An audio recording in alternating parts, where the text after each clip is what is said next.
J'ai une cousine qui m'a dit comme ça, t'es bien foutu, mais t'as vraiment une sale tranche. Face à des gens de taille normale, je suis très mal à l'aise et j'ai honte d'exister par rapport à eux. Honte. Des fois, je veux sortir, aller faire mes cours, je me trouve tellement moche que je me dis, bon ben non, t'iras demain. Aujourd'hui, toute une histoire reçoit Stéphanie, qui se trouve beaucoup trop maigre. Donc je fais tout ce qui est contraire à la diététique, donc je mange salé, je mange gras et je grignote toute la journée. Je supporte plus que tu me touches. Parce que pour lui, pour moi, j'ai l'impression qu'il a rien à toucher, quoi. Je me sens pas femme, pas du tout, du tout. Ingrid, elle, ne supporte plus son ventre. Mon Dieu, quelle horreur. Qui voudrait ça, franchement? C'est moche. Oh. Elle a eu ça après 3 enfants, moi c'est ce que j'ai su. Non, 2 enfants. 2 enfants, pardon. C'est ce que j'ai su sur mes fesses à l'âge de 16 ans. Donc c'est super difficile d'avoir des vergetures, c'est exactement ça, hein. En pire. Là, je reviens de la chirurgie et je suis belle et bonne maintenant. Belle et bonne. Bonjour à tous les invités. Bonjour et bienvenue. Merci pour elle, merci pour eux. Bienvenue sur le plateau Toute une histoire. Merci de nous recevoir. Nous parlons aujourd'hui dans Toute une histoire des complexes de ceux qui, sournoisement, nous font perdre peu à peu l'estime de soi. Physiquement parlant, on a tous un petit quelque chose qui cloche, mais selon les personnes, la cloche résonne plus ou moins fort. Si les uns acceptent, bon gré, malgré leurs petites imperfections, les autres n'arrivent pas forcément à s'accommoder de leur disgrâce. Ces personnes-là focalisent sur un petit défaut physique et ils ne voient plus que lui et ne vivent plus qu'à travers ce petit défaut. Une pensée obsessionnelle qui gâche peu à peu la vie, qui mange peu à peu toute notre existence. On est là pour faire le point aujourd'hui et pour montrer aussi comment on peut sortir de ces petits points qui cachent toute la vue. Je vous demande d'accueillir chaleureusement nos invités.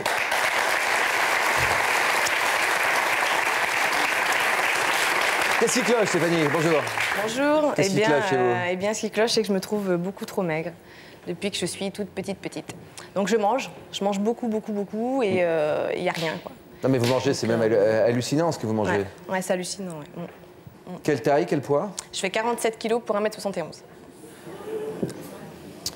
Farid, bonjour, quel est votre complexe? J'étais petit. Oui, et maintenant? Et maintenant, je suis moyen. C'est-à-dire? Et j'aimerais être grand comme vous. Ouais. Voilà. Moi, je suis 1m79, et vous? Je suis 1m72. 72, je fais 1m65. Et j'ai subi une opération pour gagner 6 cm. Et j'aimerais faire 1m81. Vous avez en face de vous quelqu'un qui était plus petit que vous et qui pourtant a été 5 fois champion du monde et qui vous apportera ses éclairages. Maya Monchipour, que vous pouvez applaudir.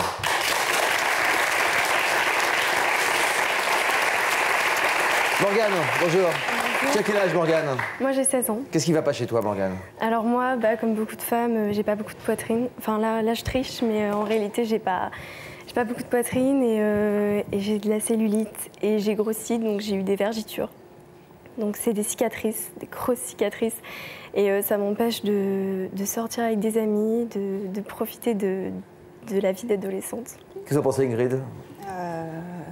Non, moi j'ai été complexée après, pas à 30 ans, 20 ans. Dès que j'ai eu mes enfants, ça c'est vrai, dès que j'ai eu mes enfants, j'ai été abîmée.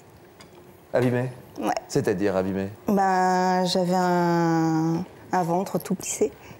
D'accord. Et vous appelez ça un petit monstre sur votre ventre, pas moins que ça? Un monstre, un truc, ce que vous voulez, mais c'était pas un ventre. Ouais. Et votre mari, lui, avait du mal à s'en rendre compte parce que vous le cachez complètement? Ah, il le voyait jamais. Jamais. Non, mais il le voyait de temps en temps, ce qu'il disait, ah, c'est mignon, on dirait un petit zèbre. Donc, il le voyait de temps en temps, quoi. Comment retrouver l'estime de soi quand on souffre d'un complexe? C'est ce dont nous parlons donc aujourd'hui dans Toute une histoire, avec un premier chapitre, comment naissent les complexes. On en parlait avec Morgane, est-ce qu'ils arrivent soudainement, sans prévenir, ou est-ce qu'ils viennent sournoisement s'installer petit à petit? Tu as 16 ans, tu vas au lycée, Morgane, tu es en première, tu as un petit ami, tu as des parents qui t'aiment, tu as des amis, tu as tout pour être heureuse, et tu n'es pas heureuse pourtant. Tu mesures 1m60 pour 52 kilos. Tu es loin d'avoir des problèmes de poids, en tout cas? Non, j'en ai eu, mais je les ai perdus. Comment as-tu commencé à te mettre en tête qu'il y avait quelque chose qui clochait chez toi? Ça commence comme beaucoup de gens à l'école avec des surnoms. Pour les seins, c'était Smarties. Smarties? Smarties. Pour les seins. Pour les seins, pardon. Voilà. Ah, pour les uns, j'ai compris. Pour les seins. Oui. C'était Smarties et après, c'est quand on voit toutes vos copines qui se développent et pas vous. Et en fait, je me suis amenée un autre complexe en voulant en soigner un.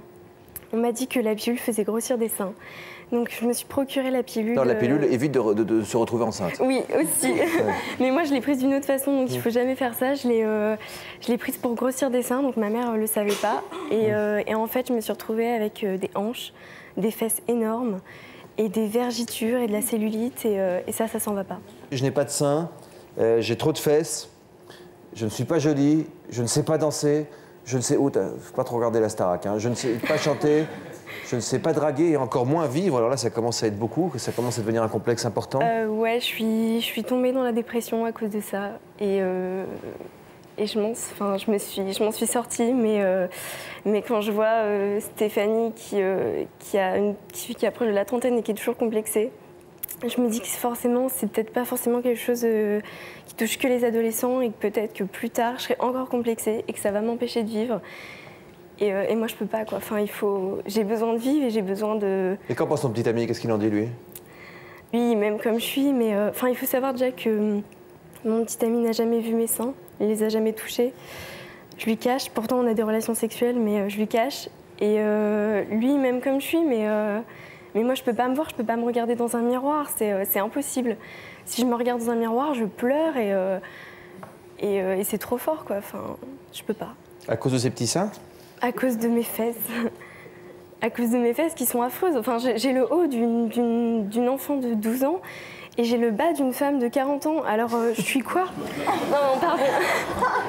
Enfin, je veux dire du sens d'une femme qui a grossi, qui a vécu, quoi. Donc, sa peau a vieilli, quoi. Et moi, je suis quoi? Je sais pas si je suis gamine, je sais pas si je suis adulte. Je suis rien, enfin... Pourtant, tu es toute mignonne et tu racontes ça avec un grand sourire. Parce que, on va dire que c'est le stress, enfin, je sais pas, C'est un sourire de défense?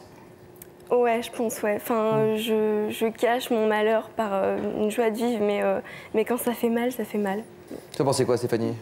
Je me revois complètement, sauf que moi... Dès son âge? Moi, c'était dès toute petite, moi. Moi, c'était déjà en primaire, donc comme toutes les petites filles, je voulais mettre des jupes. Et à peine j'avais mis un pied dans l'école, c'était mais tu te crois belle, t'as vu comment t'es maigre? Donc après, il faut rester toute la journée comme ça à l'école. Après, bon, on m'avait dit, mais t'inquiète pas, ça va passer avec l'adolescence. Et puis au collège, j'étais fatiguée parce que j'étais maigre. J'avais les yeux cernés, j'étais blanche. Et j'ai ma prof un jour qui m'a dit, devant la classe, qui m'a dit, mais avoue que tu te drogues. À quel âge? Eh bien, j'avais 11 ans. Ouais. Donc là, j'ai rien dit. Enfin, je lui ai dit non, mais c'est n'importe quoi. Faites-moi une prise de sang, vous verrez, je fume même pas la cigarette, donc c'est n'importe quoi. Et non, elle insistait. Mais t'as vu comment t'es mec, t'as vu la tête que t'as et tout. Et donc je l'ai dit à mon père qui a forcément été là-bas faire un scandale. Mais non, enfin c'est. Et puis maintenant j'emmène mes enfants à l'école. Et puis j'ai le droit, donc elle est sûrement anorexique. Mon médecin m'a demandé aussi si je me droguais pas. Enfin bon, c'est. Les mamans disent ça? Les mamans pensent que je suis anorexique, ouais. Vu que j'ai 4 enfants rapprochés en plus. Ils ont quel âge vos enfants? 8 ans, 6 ans, 4 ans et 2 ans. Vous tenez un bon rythme. Vous êtes mère au foyer, vous vivez à Garnaches en Vendée. Oui. La détresse de Morgane, vous dites que ça vous rappelle un peu votre jeunesse, mais quel regard vous portez aujourd'hui sur votre propre corps? Ah, moi, je le supporte pas. Donc moi, c'est-à-dire si je me vois dans la glace, enfin non, je me regarde même pas dans la glace. Moi, je vois, donc ça me fait penser à Morgane un petit peu parce que je vois le corps d'une petite fille, mais par contre qui vieillit, parce que j'ai 28 ans et voilà quoi. Donc il vieillit, et je me dis mais quand est-ce que je vais avoir le corps d'une femme quoi? Vous en pensez quoi, Ingrid? Que j'aurais aimé avoir son complexe. On n'a jamais ce qu'on veut, quoi, c'est ça? Bah ouais, moi j'aurais aimé avoir eu la chance qu'elle a. J'ai 4 enfants également, mais moi c'est 30 kilos par grossesse et puis après ça reste. Vous prenez combien chaque grossesse, vous? 15 à 17 kilos quand même. Et vous les perdez en combien de temps? En 15 jours. En 15 jours? À peine accouchée, déjà j'ai pratiquement tout qui est parti. Et puis pourtant je continue à manger et tout ça, mais 15 jours après c'est bon, je renfile le pantalon et puis c'est reparti pour un tour. Ça c'est les bons côtés, c'est vrai. À côté de ça, le fait d'être quand même maigre, je fatigue beaucoup plus vite. Donc je tombe tout le temps malade. En un mois, j'ai quand même fait, enfin 1 mois et demi, j'ai quand même fait varicelle, gastro, angine blanche. Donc quand il y a les 4 enfants, il faut assurer derrière. Varicelle, c'est les enfants? Bah ouais. J'aurais préféré être comme elle. Il y a une épidémie de varicelle à l'école et c'est moi qui l'ai attrapée. Forcément. Vous avez préféré être comme elle? Ah ouais, complètement, bien sûr. Ah non, moi j'aimerais être parce comme que toi. Tu n'as pas vu. J'aimerais avoir des kilos en plus. Ah non, non, les kilos, je les aime, mes kilos, mais c'est avoir la peau ferme, quoi, pas de traces de grossesse. Je préfère être comme ça que comme ça. Comment ça s'installe un complexe? Oui, c'est la première partie de notre émission. Son apparition est-elle toujours liée à la réalité ou simplement à l'image que nous renvoient les autres? Quelques éléments de réponse, quelques témoignages. J'ai toujours été complexée depuis toute petite. J'ai commencé à être complexée vers l'âge de... l'adolescence. Où j'ai eu l'apparition en fait d'une grosse poitrine. J'avais honte de moi, honte de mon petit corps. Non seulement je me trouvais petit, mais pas très beau en plus. J'avais un nez avec une bosse dessus qui était assez imposant. Et en plus, à 15 ans, j'étais assez grosse. Mon nez était droit d'ici avec une légère bosse. Et donc, ça me faisait vraiment un profil ingrat, quoi. Ma mère, m'a jamais fait des compliments en me disant que j'étais belle. Il y en avait toujours que pour ma sœur. Et moi, j'étais... comme on dit, je suis arrivée par accident et pas au bon moment, donc je pense que ça vient aussi de ça. À 14 ans, je suis tombé amoureux de ma voisine et elle était grande et belle. Et je me suis senti indigne d'être aimé et d'aimer même. Et ça a été un amour qui n'a pas pu être déclaré et tout est parti de là. Bien souvent, à cette période de l'adolescence, on a un appareil dentaire, on a des fois quelques boutons qui arrivent. Donc c'était la cerise sur le gâteau, en fait. J'avais l'impression qu'on me regardait uniquement pour ma poitrine. Quand on m'appelait la rouquine à l'école, ça me vexait énormément. J'avais vraiment l'impression qu'on se moquait de moi, oui. Je pensais même pas que je pouvais plaire à quelqu'un, quoi, à la rigueur. Même un garçon qui me parlait dans la rue ou qui commençait à m'accoster, je me suis dit, soit il est en train de se moquer de mon nez, ou soit il l'a pas encore vu, et quand il va bien me voir de profil, il va partir en courant. Je me sentais moche, affreuse. C'était une obsession, quoi. Je faisais tout pour cacher, quoi. Donc je me sentais vraiment très très mal.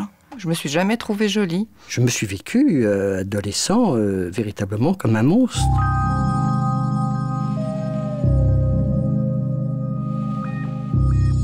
Une fois, j'ai une personne que j'avais osé draguer qui m'a dit « Écoutez, non, j'aime pas les hommes petits ». J'ai une cousine qui m'a dit comme ça, t'es bien foutue, mais t'as vraiment une sale tronche. C'était deux jeunes qui étaient sur un banc et ils me font « Ouais, regarde la fille et tout ». Et je m'approche et « Oh la vache, son nez, on dirait Pinocchio, quoi ».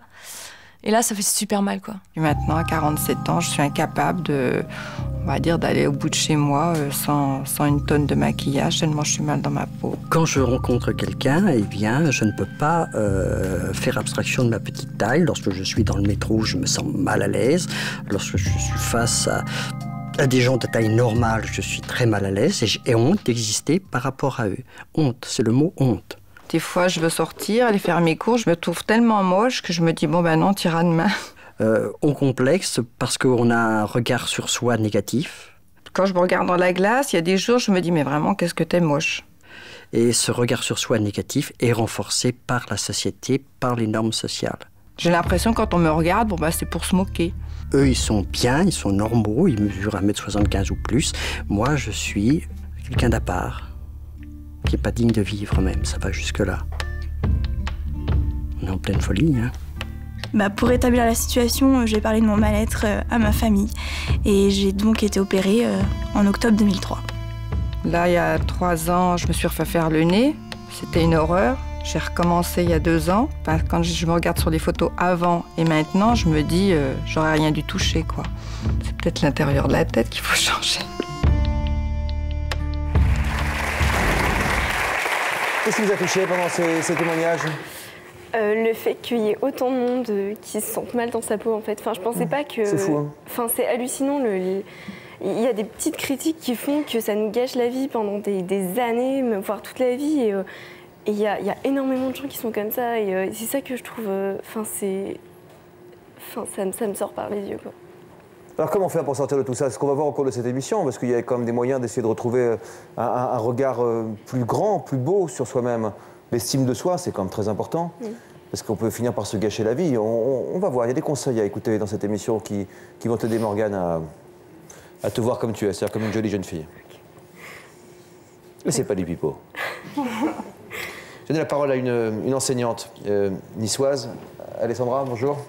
Qu'est-ce que vous avez envie de dire à cette jeune fille, cette toute jeune fille?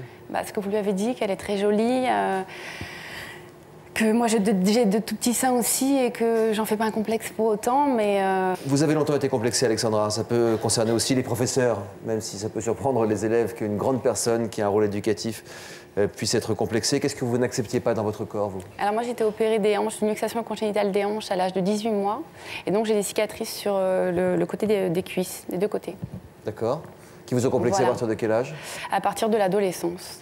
Alors moi, je voudrais juste revenir sur l'origine en fait du complexe, parce que tout à l'heure, j'entendais dire la plupart des invités que leurs complexes sont nés de remarques de certaines personnes. Or moi, c'est pas du tout le cas. Mes parents, lorsque j'étais petite, je courais très vite, plus vite que les garçons de ma classe, et me disaient tout le temps, mais c'est grâce à ces cicatrices que tu cours si vite. Et donc ils en avaient fait une espèce de force. Donc ça a marché très bien jusqu'à l'âge de 12 ans. Vos parents vous disaient ça? Oui, oui, mes parents. Et ça a marché très bien jusqu'à l'adolescence. Hein. Tout à l'heure, Morgane parlait de l'adolescence. Et c'est vrai qu'à partir de l'adolescence, j'ai plus vu du tout ça comme une force. Ça me faisait plus rire du tout de courir plus vite que les garçons. Et là, c'est vraiment apparu comme un complexe insupportable au quotidien et principalement sur la plage, évidemment. Comment affronter la vie au quotidien quand on souffre d'un complexe? C'est le second chapitre de cette émission qu'on ouvre avec Stéphanie, justement. Vous vous sentez tellement mal à l'aise, Stéphanie, que vous vous camouflez. C'est pas le cas aujourd'hui. Non. Et puis quand même, on est au mois de mai. Hein. Derrière des gros pulls, des vêtements que vous dites en plus détestés. Comment vous vivez le fait de devoir vous cacher? Bah mal justement, parce que bon, moi en plus je suis à l'origine vendeuse en prêt-à-porter, donc il faut toujours être bien sur soi. Maintenant je travaille plus, mais je travaille à la maison, c'est différent. Voilà, oui, parce que oui, 24 sur 24 en plus quand même. Ouais, ouais. 4 enfants entre 2 et 8 ans. Mais c'est vrai que moi qui adore faire le shopping, ben, maintenant je n'y vais plus parce que j'aime pas acheter des choses qui me plaisent pas. Ou alors il faudrait que je prenne du 34 et pour moi c'est impossible d'acheter du 34. 34 Ouais, pour être bien dedans, hein, pour être serré. Enfin, serré, pour que ça ne me perde pas, quoi. 36, je commence à le perdre un peu, quoi. Donc, je fais plein de petits trucs pour essayer que ça ne se voit pas. Mais du coup, quand je me vois dans la glace, je me dis, ben, c'est pas toi, quoi. Qu'en pense votre mari, lui? Alors, mon mari, pour lui, je suis la plus belle. Voilà. Bon, enfin, lui, en même temps, il est comme ça aussi. Hein, ah bon. donc, ça va, il n'y a pas de complexe de poids. Mais non, pour lui, à chaque fois, il me dit, je comprends pas. Pour moi, t'es très belle, reste comme ça, essaye pas de grossir. Mais, vous essayez quand même? Mais j'essaye quand même. Alexandra, vous vivez à Nice, mais pendant des années, vous avez été très complexée donc, par ces 2 cicatrices dont vous nous parliez le long de vos hanches, à partir de l'adolescence. Comment vous gériez les questions de bronzage sur la plage? Bon, déjà, lorsque j'arrivais sur la plage, je choisissais un endroit stratégique. C'est-à-dire? Je ne m'installais pas comme ça n'importe où. Bah, j'essayais de me mettre plutôt à côté de personnes âgées ou des familles, plutôt qu'un groupe de jeunes avec des filles et des garçons ados. Voilà. Ensuite, je ne me déshabillais pas debout. Donc je me déshabillais assise, ce qui est beaucoup moins pratique. Voilà. Et puis ensuite, dès que je pouvais, je m'allongeais comme ça, hop, les bras, et puis la tête d'un côté de l'autre. Donc j'avais déjà vraiment mal au cou. Et ensuite, lorsque forcément quelqu'un qui m'accompagnait me disait « tu viens, on va se baigner », là, systématiquement, je répondais non.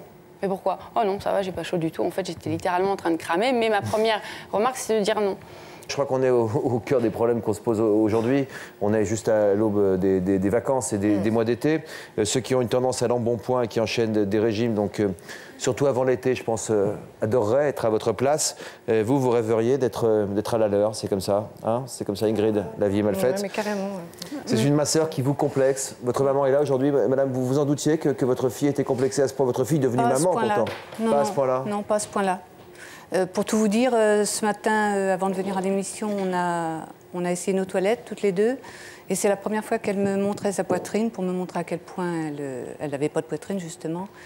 Et c'est vrai que j'ai eu les larmes aux yeux, parce que je ne m'attendais pas à voir ma fille aussi maigre. Et j'ai compris tout d'un coup son complexe. Franchement, madame, je vous trouve un peu dur, je vous dis, moi, mon sentiment. Oui, non, faut pas le prendre dans ce sens-là, parce qu'en fait, il faut que En gros, vous êtes en train de dire, ma fille me dit qu'elle a un complexe, je lui dis, mais non, elle se déshabille, je dis, ah bah oui, je comprends mieux. Oui, je suis d'accord avec vous, mais justement, elle a voulu m'en faire prendre conscience. Donc, si je lui avais dit, mais non, ma fille, non, t'es bien comme ça, elle m'aurait dit, bah maman, tu continues. Voilà, de toute façon, je ne crois pas les gens. Hein. Si on me dit que c'est pas vrai, je les crois pas. Maintenant, je vais dans son sens. En disant, je te comprends. Même si je continue à trouver ma fille très jolie, je comprends qu'elle en souffre. Combien de repas par jour? Alors, 3 vrais repas, mais à côté de ça, il y a le grignotage, donc ça me fait 7 fois par jour, quoi.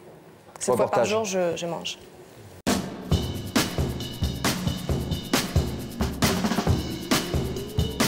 Donc je fais tout ce qui est contraire à la diététique, donc je mange salé, je mange gras et je grignote toute la journée. Depuis que je suis toute petite, je vois des médecins sans cesse qui me regardent et qui rigolent et qui me disent mais faut pas vous plaindre quoi. Sauf que faire 1m71 et 46 kg, pour une maman de 4 enfants, c'est pas normal quoi. Un petit peu de charcuterie pour l'entrée. Depuis son enfance, Stéphanie est complexée par sa maigreur. Elle n'a qu'une obsession, prendre des kilos. Mais même la charcuterie et les sucreries ne sont d'aucun secours. Quand je rentrais à l'école, je voulais être jolie, être une petite fille, on met des jupes et tout ça, donc je mettais des jupes. On voyait mes jambes, à peine j'avais franchi l'école, on me disait mais tu te crois belle, t'as vu comment t'es maigre? Toute la journée, il faut rester comme ça à l'école avec sa jupe et se prendre des réflexions. Donc ça fait rire quand on raconte, mais qu'est-ce que ça fait mal quand on est une petite fille, quoi. Il y en a plein aussi qui vivent certainement la même chose que moi et qui ont du mal à accepter son image. C'est pas joli le corps d'une femme où il n'y a que la peau, on voit les veines à travers, il n'y a aucune forme, on voit que les os. Pour toi, tu te sens pas féminine? Ah non, pas du tout. Pas du tout. Non. Même toi, c'est vrai que tu me dis tout le temps que je suis jolie, que voilà, que je te plais comme ça. Bah, oui. Là, je suis. C'est son mari, hein. Bien sûr, mais là, je suis arrivée à un stade où me voir dans la glace, je supporte plus, quoi. Tu devrais pas, t'es jolie en plus, Steph. Moi, je trouve pas, je vois que des os, je supporte plus que tu me touches. Parce que pour lui, enfin pour moi, j'ai l'impression qu'il a rien à toucher, quoi. Je me sens pas femme, pas du tout, du tout. Pour cacher ce corps qu'elle ne supporte plus, Stéphanie a recours à de nombreux artifices. Je me camoufle derrière des pulls un peu comme ça. Donc toujours, par contre, dans les couleurs pastel, parce qu'il faut quand même que ça grossisse un peu, mais là, c'est vraiment histoire de me cacher de partout, quoi. Tout ça, c'est vrai que tout ça, je déteste. Je déteste tout ce que j'ai, je déteste. Puis je le mets. Mais je déteste. Moi, j'aimerais faire du 38. Un bon 38. J'aimerais avoir des fesses, avoir des cuisses. J'aimerais même savoir ce que ça fait que de faire un régime. Alors là, on peut se dire, mais elle est complètement folle. Mais moi, je sais que c'est très dur pour moi de monter sur la balance et de me dire, mince, j'ai encore perdu 500 grammes. Qu'est-ce que vous voulez manger comme gâteau, les enfants? Les enfants de Stéphanie ne sont ni trop maigres ni trop gros. Ils doivent apprendre à manger équilibré pour que le complexe de leur maman ne se transforme pas en risque de surpoids pour eux. Oui, mais pas trop. Vous mangez pas trop à 4 heures. Vous savez ça. Et puis c'est tout. Et puis c'est tout. Voilà, parce qu'il faut manger le soir après. Pas de bonbons. Non. Les bonbons, ils sont à maman. C'est parce que maman, eh ben, elle veut grossir un petit peu. Alors, il paraît que ça aide à grossir. Donc, et le complexe à maman, est-ce que vous savez c'est quoi son complexe à maman? Non. Oui. Tu commences à comprendre, toi tu es plus grand, donc c'est quoi mon complexe? Que tu trouves pas grosse. Voilà. Donc, j'ai pas de poitrine, d'accord? Donc normalement, une femme, une maman, ça doit avoir un petit peu de poitrine. Bon, c'est pas obligé d'en avoir beaucoup, mais... Ils sont comme moi. Mais voilà, moi c'est un petit peu comme une petite fille. Voilà. Parce que vous me voyez comment, vous, en fait? Bien. Normal. Normal, une maman normale? Oui. Avec 10 kilos en plus, Stéphanie ne s'est jamais sentie aussi bien que quand elle était enceinte de sa petite dernière. Vous savez qu'elle est plus grosse? Tiens, viens voir, Henrik, regarde, tu vois? Là, regarde, je venais d'accoucher. Elle parle de ses joues et tout ça. Eh ben, là, j'étais bien. Fin, tu vois, regarde cette photo là. Là, regarde, tu vois, j'avais quelques jours après l'accouchement. J'étais bien là. J'avais bonne mine, je trouve. Là, ça c'est moi. Là, c'est moi. Là, tu vois. Sens mieux moi, comme ça. Voilà, ça c'est moi, ça. Okay, ça, c'est vraiment moi. Je sais pas si le fait de grossir arrangerait tous les problèmes. Je crois qu'en fait, le plus important, c'est d'accepter cette image de la maigreur, quoi. Faut que j'arrive à me regarder dans la glace et à me dire, bah, c'est pas grave. T'es maigre, c'est pas grave. Bah. Il est grand temps que ça s'arrête. Il est grand temps. J'en ai vraiment marre.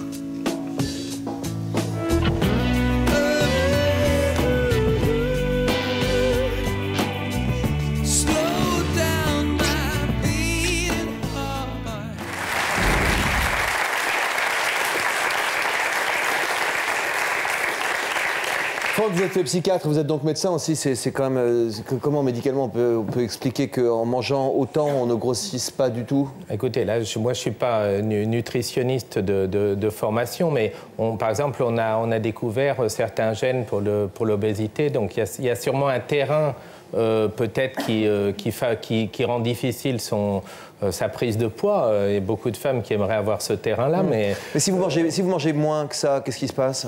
Je maigris. Ouais. C'est radical, quoi. Je maigris, je perds 1 kilo en un jour. Quoi. Ouais. Je tombe malade, je perds 3 kilos. Puis après, je peux pas les récupérer, quoi. Il n'est pas là, votre mari bosse aujourd'hui? Il travaille, là? Oui, oui. Il bosse tout le temps, de toute façon. Donc, ah bon? Non, il bosse dur, ouais. Puis il y a les petits à garder aussi, donc... Il n'arrive pas à avoir monté le moral, lui? Ah non. Au point d'avoir des difficultés pour vous faire l'amour ensemble? Donc non, on a des relations, mais c'est vrai qu'il aime bien me toucher et à chaque fois je lui retire les mains, je lui dis mais arrête de me toucher, t'as rien à toucher. Donc ça le fout en rogne, quoi, ça l'énerve. Attention, hein, c'est un chapitre qu'on doit aborder dans cette émission, que ça ne modifie pas les relations qu'on a avec les gens qu'on aime. Il faut que ça s'arrête. Ouais. Il faut que j'accepte la chose et puis... que je me trouve d'autres atouts, alors lesquels, j'en sais rien. Mais... Ça vous est désagréable quand il vous touche, alors? Ouais, parce que j'ai l'impression qu'il touche des os. Quand mes enfants me font un câlin, et des fois ils se cognent, ils me disent « Ah, maman, on s'est cogné dans ton os ». Ça me fait mal, quoi. Et plus les années passent, et plus vous souffrez. Voilà, oui, c'est ça le problème. Ça s'accentue. Ouais, oui, c'est vrai, c'est ça. Parce que je me vois vieillir et j'ai l'impression de garder le corps d'une petite fille, mais vraiment que par contre, il vieillit, quoi. Donc... Ouais, vous prenez de l'avance sur la vérité, je pense. Hein. La vérité de... Bah, la vérité, c'est qu'on ne vous voit pas. Enfin, personne ne peut dire que vous vieillissez. Vous avez quel âge? 28 ans. Ouais. Alors quand on me dit aussi, mais attends la ménopause, attends 40-50 ans... Enfin, on va peut-être vivre entre temps, non? Voilà, Oui, c'est que j'ai envie de grossir avant, ou même, bon, bah tant pis, je crois que je vais abandonner le fait d'essayer de grossir, c'est essayer de me plaire, quoi. On va y venir avec Alexandra, parce que justement, c'est tout le chemin qu'on va essayer de comprendre et de parcourir pour voir comment on peut retrouver l'estime de soi. Donc il y a le chemin peut-être d'aller voir quelqu'un qui fait que vous vous regardez tel que vous êtes et pas seulement tel que vous vous voyez, ou tel que moi je vous vois aujourd'hui en tout cas. Il y a le chemin qu'a choisi Ingrid, on va le voir dans un instant. Votre ventre, vous l'appeliez le monstre, le petit monstre. Ce que vous voulez. Le truc, au point de ne plus le montrer à son mari, au point de ne plus le regarder vous-même. On en parle juste après ces quelques messages, cette bande-annonce, et puis également cet appel à témoins qui vous concerne peut-être. Si c'est le cas, n'hésitez pas à nous appeler. L'accueil est charmant, n'est-ce pas? Vous me le confirmez. Nos journalistes sont... J'ai rien dit, vous voyez, ils le disent tout seuls. À tout de suite. Vous ne supportez plus les petites manies de votre conjoint ou de votre conjointe. En couple, vous êtes maniaque et cela ne s'arrange pas avec les années. Votre conjoint, votre conjointe a une passion qui prend de plus en plus de place dans votre vie de couple. Vous avez quitté votre conjoint parce que vous étiez devenu allergique à ses petits défauts. Pour nous raconter votre histoire, contactez-nous au 0820 16 30 15 ou connectez-vous sur le site de l'émission. Il a fait quelque chose d'extraordinaire.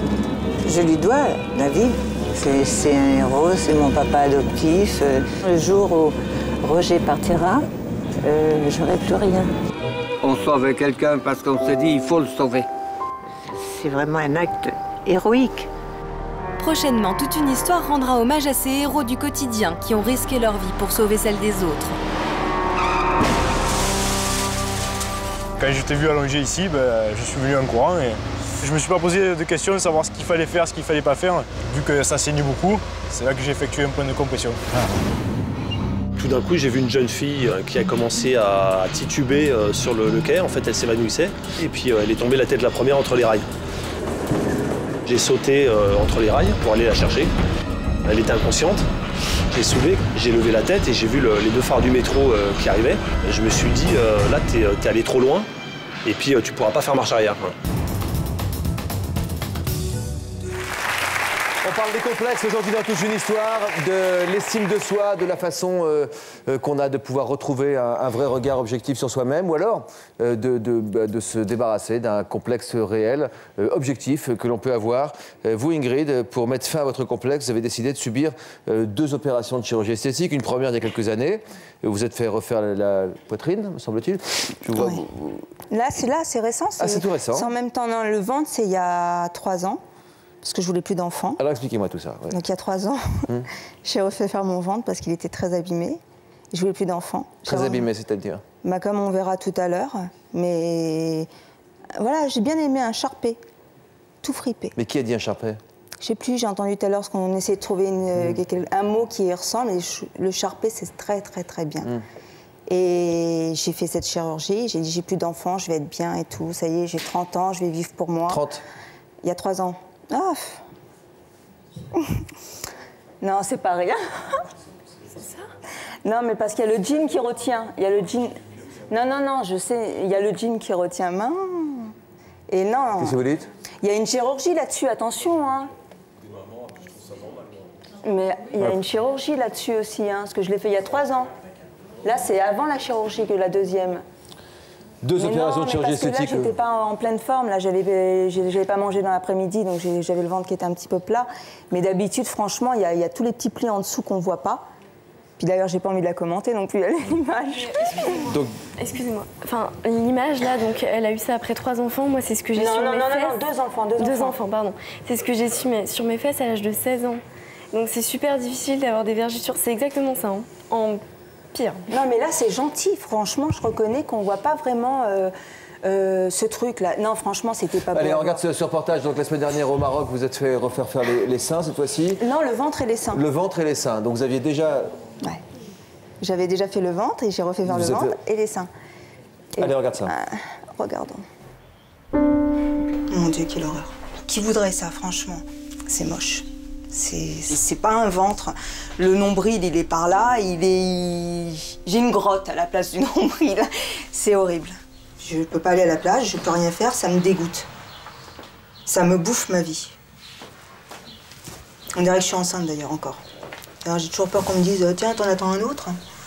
Je suis de là jusqu'à ici, abîmée. Je suis flasque, plein de vergetures. Le monstre, Frankenstein, c'est moi. C'est pas... Ingrid a pris 30 kilos lors de sa dernière grossesse. Maman de 4 enfants, aujourd'hui elle ne supporte plus son corps. Son complexe est devenu invivable pour elle, mais aussi pour son compagnon, devant lequel Ingrid refuse de se montrer nue.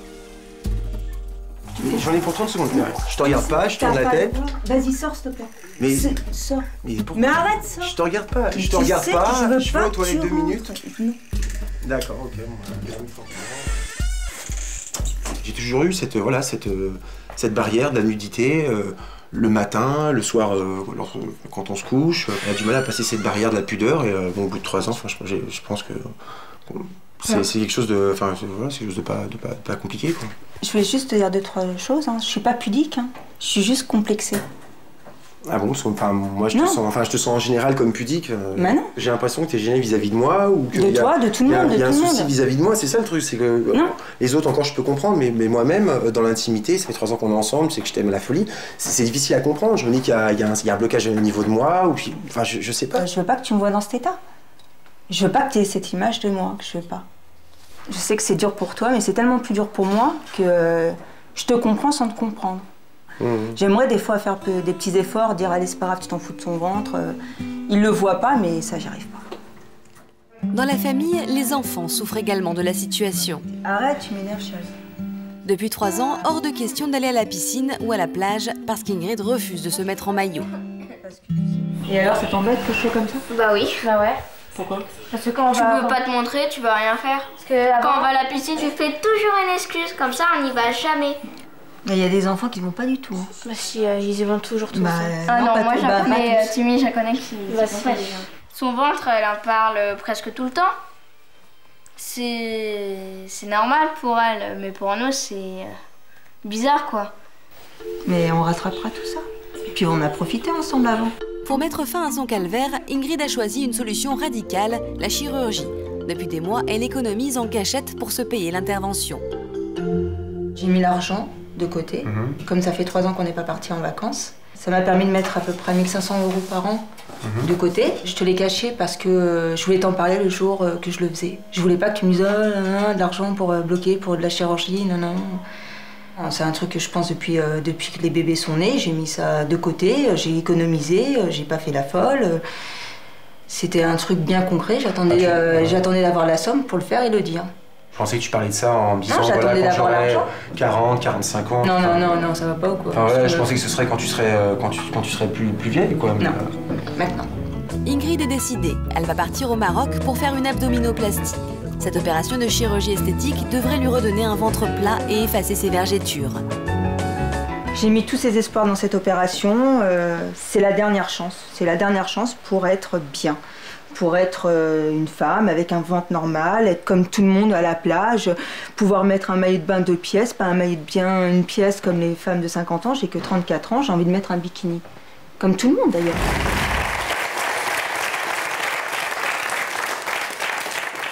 Comment vous vous sentez là? Vous venez juste de sortir de l'hôpital, donc vous vous sentez comment? Bien, fatiguée, mais ça va, je suis contente. Ouais, vous avez du mal à... Mais d'abord, c'est pas de la chirurgie esthétique, moi je dis, c'est de la chirurgie réparatrice. Non, mais sérieusement, dès qu'il m'a vu le chirurgien, il m'a dit non, c'est vrai. Non, mais c'est vrai, vous voyez pas, mais parce qu'il y avait le chin. Mais même ma fille, ma sœur peut le dire, tout le monde. S'il vous plaît, intervenez. Oui. Vous êtes d'accord avec votre sœur? Oui, elle était vraiment abîmée. Oui. Moi, j'ai eu 3 enfants, j'ai pas été abîmée comme aucune elle. de mes sœurs. Il y a ma petite sœur qui vient d'accoucher. Elle est maigre comme elle. Elle a 2 enfants, elle est au top. Et pour moi, ça, c'est bien. Pour vous, Stéphanie, elle est bien? Ah, elle est superbe. Bon, elle n'a pas de sein, ça c'est vrai, c'est un peu. C'est ça qui fait que tu. Là, tu m'aurais dit que j'en avais, de toute façon, je t'aurais pas cru. Ouais, c'est vrai, c'est pour ça que j'ai dit, tu vas aller ça. Non, mais c'est pour ça, si tu avais un peu de poitrine, tu te sentirais peut-être moins maigre. Peut-être que j'aurais un peu de forme. Mais tout le monde rêve d'être comme ça, les journaux, les magazines, la maigreur. Et puis. Bon, et puis moi, j'ai pas été complexée comme eux tous à la naissance. Moi, c'est après une grossesse. Hein. C'est venu vraiment quand je l'ai vu, le truc. Donc la chirurgie était le seul moyen, vous nous avez dit en préparant cette émission. Oui. Vous aviez déjà fait une abdominoplastie. C'est ça, oui. Hein Ouais. Et le premier résultat n'était pas suffisant? Ou est-ce qu'il y a eu un bébé ensuite? J'ai pas eu le temps de le voir. Le bébé est arrivé? Dès que je l'ai fait, 2-3 mois après, je suis tombée enceinte des jumeaux. Donc le ventre déformé, la cicatrice que j'avais, c'était devenu un boudin.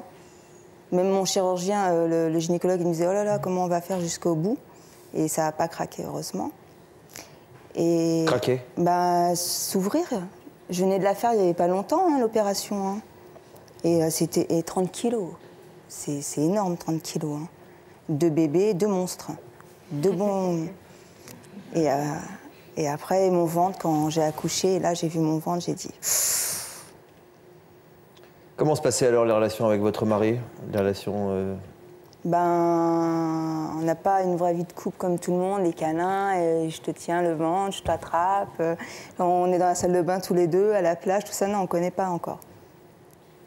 Et pourtant, vous connaissez depuis quelque temps déjà?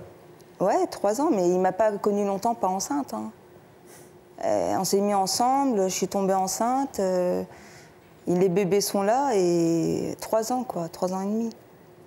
Mais il va me voir maintenant. Hein. Je vais faire des strips, tout ce qu'il veut. Tout le monde va le voir, mon ventre. Même vous, je reviendrai, regardez. Je veux être bonne. J'en ai marre d'entendre les filles, là. Oh là là, je suis trop mal, je suis trop ceci. Non, moi aussi, j'ai envie de dire, ouais, voilà, je suis bonne. Non, mais c'est vrai, il y a des filles, ça énerve. Oh là là, ils me voient que bonne, que bonne. Regarde-moi, je suis bonne. J'aimerais qu'on me dise. Mais pour vous, bonne, ça veut dire séduisante? Ouais, ça veut dire sexy. Et on ne peut pas être séduisante avec une petite particularité physique? Non, c'était pas une petite. Je sais reconnaître les petites, les moyennes et les grosses. Moi, j'ai vu que quand j'ai su que je venais à cette émission, je n'avais pas eu l'occasion de la regarder. J'ai enregistré donc une émission qui est passée récemment. Et il y avait une jeune femme qui était assez ronde, on peut dire, très, très ronde, et qui disait que finalement, elle n'aurait pas voulu perdre 1 gramme et qu'elle était très à l'aise dans ce corps qui était en effet sympathique. Elle avait du charme. D'ailleurs, il y avait un monsieur, je crois, à cette émission qui lui trouvait beaucoup de charme, d'accord. Et donc, vous voyez que c'est pas telle ou telle mensuration, telle ou telle... c'est plutôt le regard qu'on porte sur cette réalité. Vous étiez peut-être très séduisante, même avec votre ventre avant d'être opérée. Ah, non, et je crois que votre ami, enfin votre mari, vous trouve très séduisante, comme le mari de mademoiselle. Vous avez un très joli visage en plus. La trouve très séduisante. Quand on me disait ça. Non mais d'accord, d'accord. Non, mais ça m'énervait encore plus qu'on disait ah regarde t'es mignonne et tout. Je fais, mais le reste ne suit pas. D'accord. C'est pire ça. Oui bien sûr, vous pourriez avoir un visage atroce qui irait bien avec votre ventre, ce serait tellement mieux, n'est-ce pas? Bien sûr. Eh ben ouais. Eh ben ouais. Au moins ça tend à rien. Que là on se dit elle est mignonne, ça suit le corps. En plus j'étais plus maigre avant. Ouais. J'ai regrossi parce que le ventre il était encore plus flasque. Farid, vous avez longtemps été complexé par une histoire de taille, donc vous mesuriez 1m65. Vous étiez déjà en couple quand vous avez fait appel à la chirurgie. Parce que la chirurgie pour l'allongement osseux, c'est quelque chose quand même qui est beaucoup moins pratiqué que... Je vois Ingrid qui regarde vos jambes. Où est-ce que ça se passe exactement? Racontez-nous. Soit on allonge les tibias, soit on allonge les fémurs. Et donc c'est une opération qui consiste en fait à scier le tibia. On vous découpe en rondelles quoi en fait. Voilà, et puis ensuite on l'écarte. Et puis il y a un calosseux qui se fait entre les deux parties de l'os. Et au fur et à mesure... Vous voulez peut-être vous lever et vous mettre à côté de l'écran pour nous expliquer comment ça fonctionne? Oui, mais ça c'est une autre technique, c'est la technique du clou interne. Ouais. Ah là il va falloir... Le chirurgien pourrait expliquer mieux que ça, mais... Vous voyez, là, c'est une opération, déjà, la personne a déjà grandi de pratiquement 6 cm là. Donc on coupe l'os ici, il y a un clou au milieu, et c'est un clou qui se détend. C'est un piston qui se tend. Et on écarte d'1 millimètre par jour. Entre-temps, il y a l'os qui se recrée, un cal osseux. Ça tire, donc on tire sur l'os comme pendant la croissance. Enfin, moi, chacun se souvient, sur des moments où on ressent beaucoup de douleur aussi. On ne sent pas de douleur parce qu'il n'y a pas de nerfs sur l'os, mais au bout de 3 cm, les tissus commencent vraiment à tirer, 3-4 cm. Et c'est surtout les nerfs qui suivent pas. Donc là, il y a un bel allongement de 9 cm. Là, je précise, c'est les fémurs. C'est l'opération que je veux faire, moi. C'est au niveau des cuisses. Au niveau des cuisses. Là, ce que vous avez fait, vous, c'est au niveau des tibias. C'est au niveau des tibias. Vous voulez nous montrer? Oui, voilà.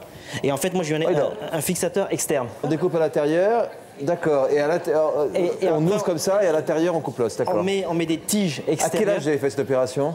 J'ai fait cette opération, j'avais 30 ans. Et là, vous sentez comment avec 7 cm de plus? Bien, parce que je me sens beaucoup plus harmonieux au niveau de ma taille. J'ai des longues jambes par rapport au corps. Et presque je vous rattrape, là. Voilà.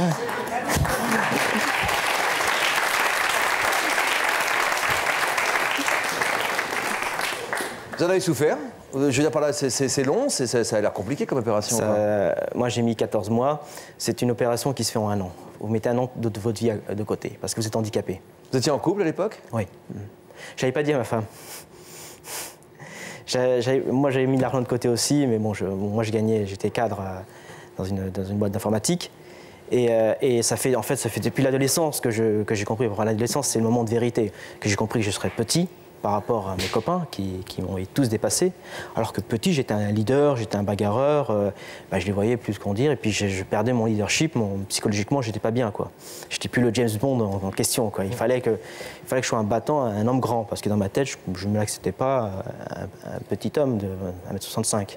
Donc vous avez fait appel à cette opération. Je précise que vous êtes un chef d'entreprise, que vous êtes un battant, que vous bagarrez. Vous avez réussi, avant votre opération, à vous imposer du haut de votre 1m65, mais ça ne vous a pas suffi. Alors on a Maillard Monchipour qui est avec nous, qui est le champion du monde qu'on connaît, des poids... Supercoq. Supercoq, qui a défendu 5 fois son titre, qui vient de raconter d'ailleurs son histoire dans La Rage d'être français aux éditions Grasset, que je vous conseille. Quelle est votre taille? 1m64, 65. Et bon, je sais ce qu'il me reste à faire. Évidemment pas, évidemment pas. J'ai fait ma propre thérapie, moi, ça a été le fait de me faire aimer. Le moyen a été le sport. Et donc, jamais je me sens petit. Je vais dans une assemblée où ils sont tous plus grands que moi, je suis petit, ça me passe. Vous êtes champion du monde, mais plus petit, vous avez eu des complexes? Est-ce que c'est ça qui vous a donné envie d'être boxeur? Peut-être à complexer, je m'en rappelle pas, peut-être, mais la réussite sportive, surtout l'amour des gens, le sourire des gens. On m'aimait, on m'a toujours aimé, avant d'être champion du monde. Bien avant, quand j'avais 16 ans, j'étais un garçon souriant, poli. On m'a toujours aimé, donc moi, la taille, je m'en foutais.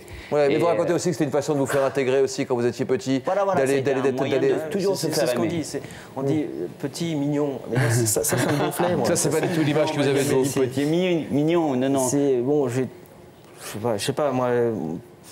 Mais vous avez réussi dans un domaine bien précis qui est la boxe, et en plus dans une catégorie les petits. Je sais pas, moi, dans ma tête, un boxeur, c'est Tyson, il fait 1m80 et il est costaud.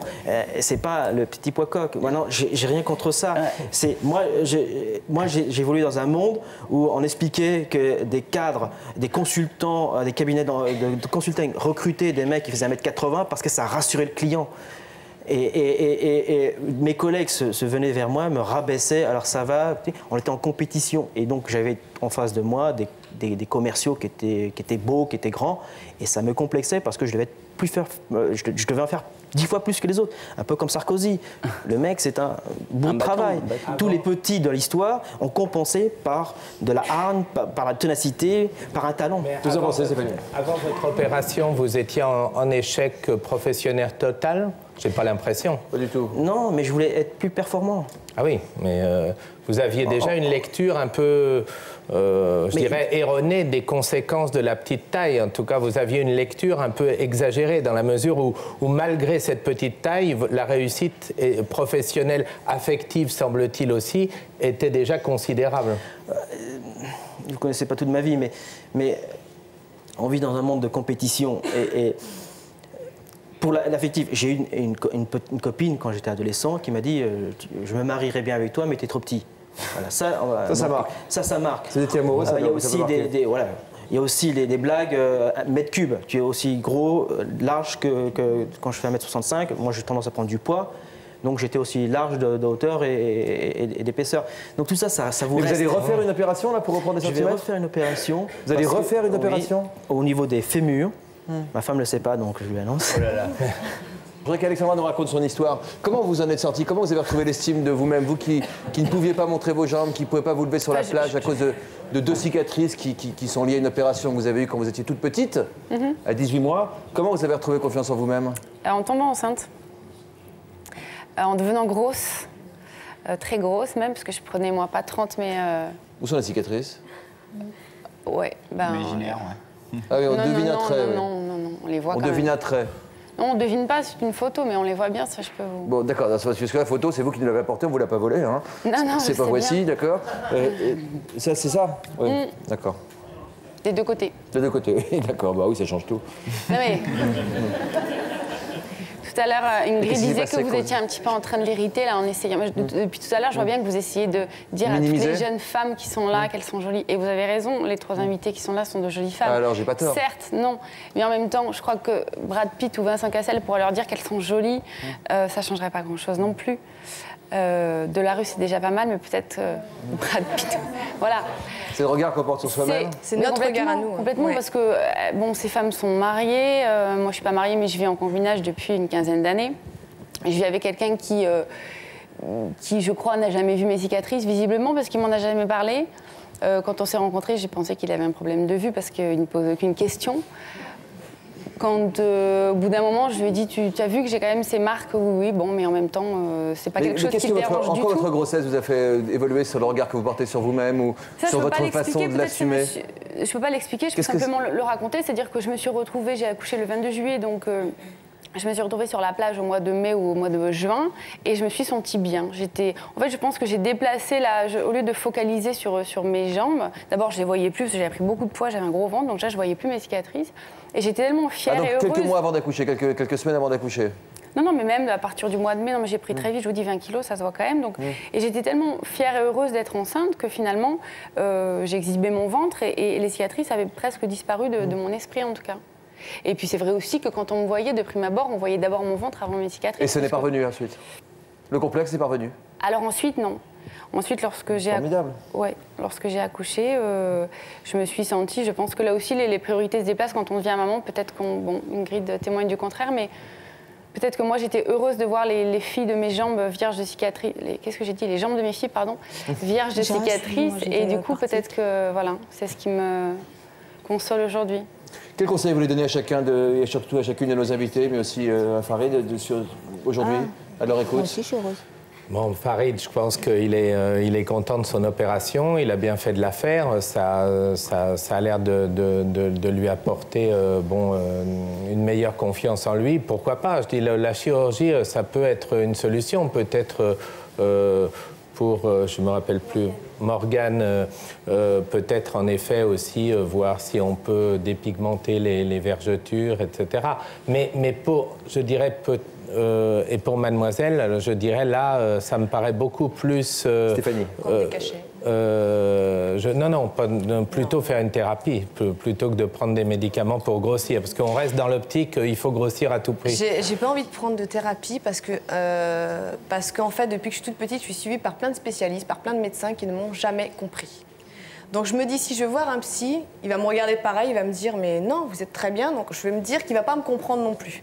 Donc je pense que c'est entre moi et moi. Normalement, un psy, c'est pas une personne qui va vous dire, c'est une personne qui va vous faire... J'ai l'impression vraiment que c'est entre moi et moi et que ça commence à venir. Mais un psy, c'est face à vous-même, en fait. Il va vous demander de vous interroger sur pourquoi vous vous voyez comme ça et pourquoi les autres vous voient autrement. Et peut-être aussi vous focaliser sur autre chose que le corps, au moins en temps par jour, y penser de moins en moins et vous focaliser sur d'autres qualités physiques, autres, d'autres centres d'intérêt finalement que le corps. Je sais qu'on est dans une société du paraître, où on privilégie le paraître, mais il y a aussi l'être. Hein, ouais, et donc, je pensais que dans les magazines, les corps sont beaucoup retouchés. Hein. Oui, puis non, c'est pas... les autres, maintenant, je m'en fiche. On m'en a tellement mis dans la figure que les autres, franchement, ce qu'ils pensent, maintenant, je m'en fiche. C'est moi. Parce que là, vous me voyez habillée. On me voit tout le temps habillée. Mais moi toute seule, devant la glace, nue, pour moi, je ne vois que des os et je suis lucide. Je vois que la maigreur. J'espère que vous reviendrez dans cette émission. On fait régulièrement des émissions, on fait revenir nos invités pour savoir comment le fait de passer ici les a pu les faire évoluer. Je pense parce que si je vous vais êtes... travailler, je vais vraiment Voilà, essayer. ça se sent. Ouais. Ça sent, il faut réussir à apporter un regard différent, plus indulgent, enfin plus objectif en tout cas sur soi-même. C'est ça en fait la recherche. Hein. Je pense un petit peu de prendre de ce que les gens me donnent aussi. Voilà. Ouais. Et bien, j'espère qu'on vous aura beaucoup donné aujourd'hui et à tous nos invités aussi. Merci d'avoir été avec nous. À très bientôt. Au revoir. Merci.